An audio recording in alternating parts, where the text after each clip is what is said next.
Our fun continues here at the Star, and it is time to talk some Utah football. Kyle Whittingham coming off a 5-7 season, beset by injuries a year ago.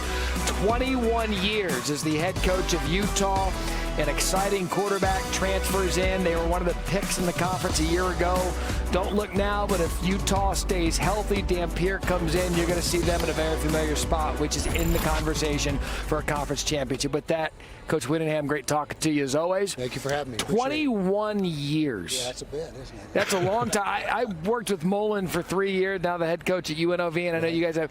And we just talk about how coaches like yourself, you find a spot that just fits who and what you are, and you've done it at such a high level for so long. What has it meant to you to have an opportunity to lead this place for that long? Well, first of all, I feel fortunate and blessed to be in the same spot. I mean, most coaches in 21 years will be at 4 or 5 different places, and so I've been very grateful to be able to spend as much time as I have in Utah. I'm not a guy that's always looking for that next job, and grass is greener on the other side. But to be able to have my kids grow up in the same school district and not have to move around the country has been huge for me.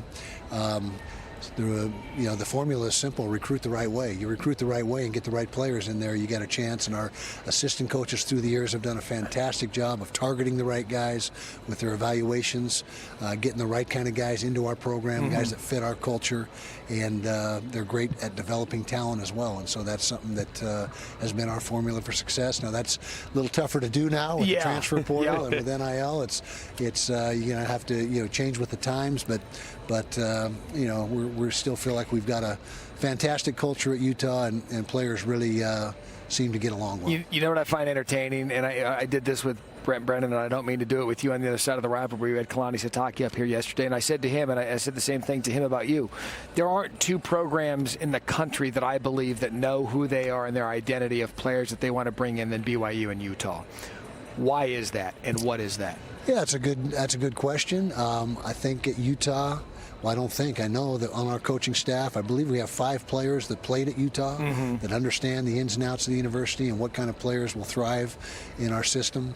We've had great continuity with the coaching staff in general through the years. We had some turnover this year, but typically we have very little turnover there. And so I just think we've been able to, keep consistency schematically, keep consistency in the type of players that we bring in there, and just kind of self-perpetuates. It's amazing to watch it, because if you were to just take the stickers off the helmet and put you in nondescript white jerseys, I would know it's Utah by how they play. You know what I mean? No, there's just a certain edge that you guys play with. It's a violence that you play with, especially on defense and along the lines of scrimmage. How do you find those guys in an era where it's becoming a little bit more perimeter, a little bit more on the outside, and you continue year after year to find those guys on the interior that can wreck games? Yeah, well, we've done a great job, like I said, with evaluations. The Polynesian athlete has been a big part of our success. We have a big contingency of Polynesian athletes. We used to go to Hawaii and beyond to get them. Now we have a pretty good population in the state of Utah, and so that helps us, in that respect. But we just, we do a deep dive on these recruits that we go after and make sure that they're our kind of guys, and we got to have, the head coach and the people that know them well and best give us the how do you deal with that? Anyway, we've been able to, and we've got a tradition really. If you're a lineman, Utah's a great place to come, because we've done a good job of getting those people onto the next level. Coach, pivoting back to the coaching staff, you just mentioned you've always had so much continuity within your staff, but you did make a change at the offensive coordinator position.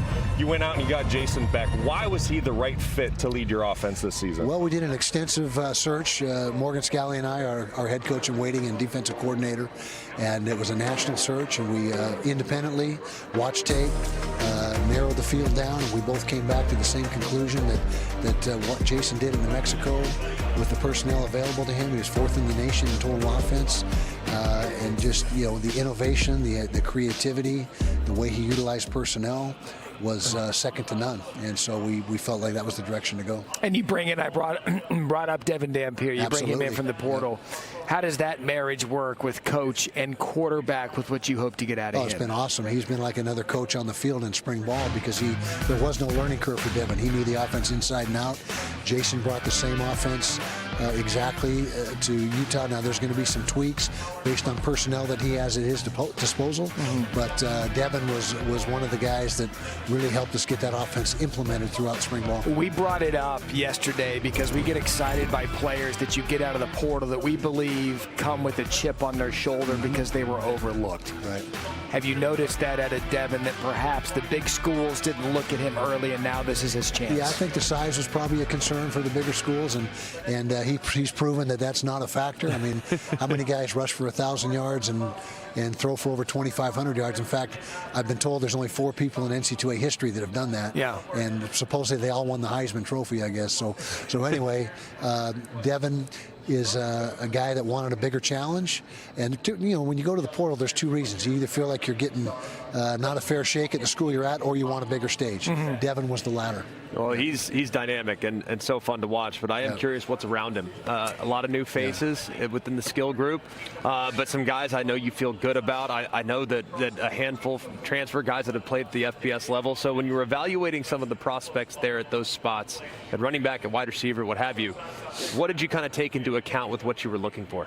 Well, we needed a running back, number one. We lost the entire running back room, either to graduation or transfer. So I think we have 6 scholarships allocated at running back are brand new. There's nobody that's played a snap for the University of Utah, but we're thrilled with what we came away with. Wayshawn Parker from Washington State rushed for 700 or 800 yards last year as a true freshman. Terrific back. We hit the portal hard for wide receiver as well. Now the one, I don't want to say it's a negative, but the one thing coming out of spring ball, we do not have an established wide receiver pecking order. Who's wide receiver 1, 2, 3, who are the go-to guys. That competition will continue in fall camp, and that's got to sort itself out. We got to decide, who are the guys we got to get the ball to. But the real starting point for our offense, in addition to Devin, is our offensive line. I've been at Utah 21 years, and I feel this is the best offensive line we've ever had at the University of Utah. We got 2 projected first-round picks at the tackle spot, 3 seniors inside that have played a ton of good football for us, that all 3 very well could be drafted in addition. So if the offensive line plays as we think it's going to, we got a chance to be pretty potent on offense. Thank you for leading me into my next question, because I wanted to ask you about one of those offensive tackles, Spencer Fano, and we're getting ready to talk with him. I think one of the best things about this job is getting to know who the player is. When the pads are off, when the helmet's off. Tell us a little bit about Spencer Fano. Spencer Fano, great personality, gregarious kid. I mean, he is funny. I don't know if he'll let it show here, but he's a riot. Him and his brother Logan, who plays defensive end for us, have a podcast, and it's very entertaining. If you want to listen to it and be entertained, those guys get after each other pretty good. Just ask him who's the best basketball player of all time or something. He'll get into a raging debate with you just like that. I love it. But he's a smart kid, tremendous athlete, and really a team guy. I mean, he's got no ego. He's got no agenda. He just wants the team to win. It's been fun watching you all these years. You do it the right way. It's been fun to watch. He's right. When Utah's playing football, and it sounds like you got another stable of them coming back. We hope so. We'll see. It's going to be fun. Kyle Whittingham, head coach of Utah. And so, Katie, there you have it for Spencer. He's got a podcast. He's a basketball fan. I mean, he's learned so much already. All set up. I know. Thanks, Matt. Spencer, coach says you're a riot. Is that true? I try my hardest, just... You're a funny guy? I'm just me. I'm just me. What's the podcast about? It's me and my brother. We just go on there and talk about really whatever. We talk about anything, me and my brother. Yeah. So you're already set up for success doing this with me today. Exactly. We're here, you've got all We're kinds here. of reps. Exactly. I know last season didn't necessarily go the way that you guys wanted. It wasn't to the standard we're used to seeing at Utah. How would you describe the way things went and the feeling in the locker room going into this season? This season, there's definitely a lot of confidence. Because even though last year didn't really go out like how we wanted it to, every game was just so close. And we knew that to win games, we really just needed our offense to perform. And we feel like it's the same this year. Like, our defense is always stellar. Like, our defense is always great. But we just need our offense to perform this year, and we're really confident that we'll do that. Coach Whittingham just told the guys up there that he feels like this is the best offensive line Utah has had in his tenure. Okay. So some pressure, right? He's setting the standard. Do you agree with him based on the guys up front? I'll just say I'd take our group over anybody. I'll take my guys, me and the 4 dudes that are along with me over anybody in the country. So I know you're obviously a large part of the success up there at right tackle. You could be one of the first offensive linemen to be taken in the next year's draft should you decide to go. What makes you such a great tackle? I feel like I know my weaknesses, and I know my weaknesses, and I work on those every day. I try to improve every day, and I don't think I'll ever be a finished product. Okay. And I feel like that's something that, I don't know, works in my favor, is that I work hard every day. Was there one area of your game you really focused on this offseason and improving upon? I'd say this offseason I really just worked on getting bigger and stronger. Okay. Yeah. How much bigger are you? I put on, I don't know if you could tell, I put on like 5 to 10 pounds. Okay. Yeah. Now Solid. Yeah, there's a lot of newcomers, obviously, joining the team, one being Devin Dampier at quarterback. What was it like getting to know him, getting to work with him on the offensive side throughout the offseason? It's been great. It's been really easy to just hang out with Devin because he's a very humble guy. He's a very humble, not like a rah-rah kind of guy. You know what I'm saying? It's been really easy to be able to get to know him.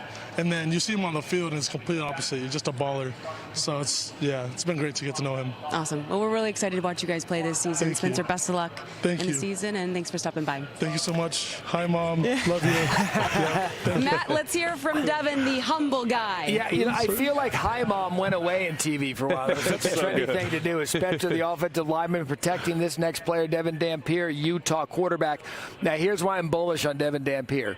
Like myself, he's a fellow Scottsdale Saguaro legend. We both went to the same high school, so it's good to see another SaberCat up here. I love seeing you. Congratulations on the move to Utah. How has that transition been for you? It's been great. The teammates, coaches, they've all made it real easy. They're big on culture, and it just takes me to adapt to it, and they made that really easy, and the fans are great. I asked Coach Whittingham this about you. I'm going to ask you about this. Do you come to this opportunity with a chip on your shoulder with something to prove, perhaps from being overlooked coming out of Saguaro? Yes, for sure. There's never a game I don't go out there and I feel like I got to prove something just every time. I brought up the Kobe quote. Kobe said every time he goes out there, someone new's watching him play. So, that's kind of how I think about every game. I just want to leave an impact every time I'm on that field. Well, I remember watching you last year. It was week 0. We're watching New Mexico. I think you guys were playing Montana or someone like that. And you were running around, and you made some of the most ridiculous ones. Like, who the heck is this guy? All of a sudden, I'm like, when's New Mexico playing? Like, I'm watching those guys. And, man, you had a great year. It was fun to watch. What have you been focusing on this offseason to kind of build on what you already established last season? Yeah, I think just getting closer with the receivers. I think that eliminates certain turnovers that I've had last year previously. So just being able to be more on the same page with them, knowing when to, just throw it lower and know when to let them go ahead and make a play. Just being better situational wise. But the film and that study that never stops. So.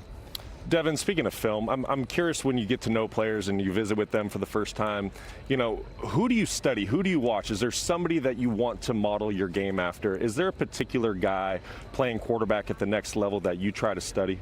Yeah.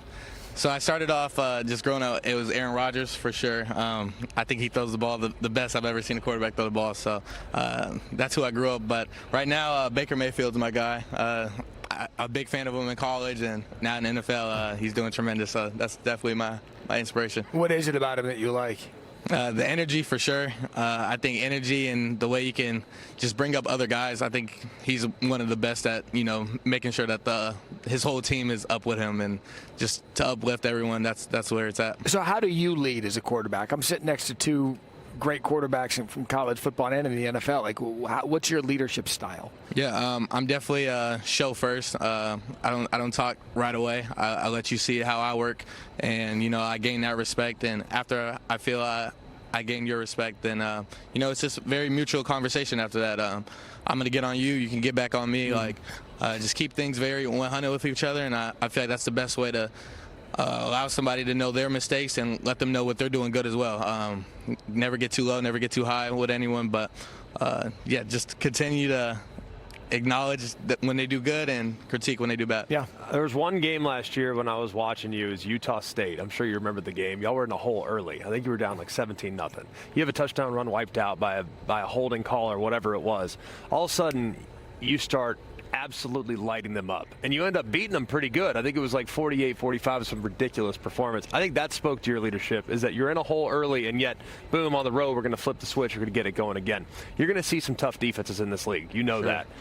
If you do get in that hole early, what did you draw from last year that you could maybe apply this year to some maybe difficult starts that you might face? Yep, just that belief. You know, I try to carry myself in a way where not only do my words speak, but my actions speak as well. Body language is huge, so just allow my team to know, you know, I'm still in this, like, and I need all y'all to be with me, right behind me, because football is not a one-man sport. So, you know, if we're gonna flip this thing around, it's got to be all of us. So, just to carry that, and you know, the brotherhood we have already. I don't even know if I need to worry about it. Them boys is ready. Devin, I'm curious. The playmaker that you are, the season that you had last year, when you entered the portal, why was Utah the right fit? Yeah, you know, I had a special relationship with my OC already, Jason Beck, and I mean, man, it's very easy to run an offense when your coach fully believes in your talents. He feels like he can call anything just because of the belief in me, and just to have that freedom out there, you know, I feel like I can play at my best. By the way, the game you were referencing with him, he got the coveted college football final helmet sticker that week. Did you? Yeah, that was a big one for him. I mean, you went off. Hey, love watching you. Good luck this year. Think you found a good home at Utah. Keep the SaberCats proud. Yes, I know got you will. Devin Dampier, Utah quarterback. He's stepping into a good situation out there with a team that's ready to compete for a Big 12 championship. That's our Utah coverage. Devin, thank you so much.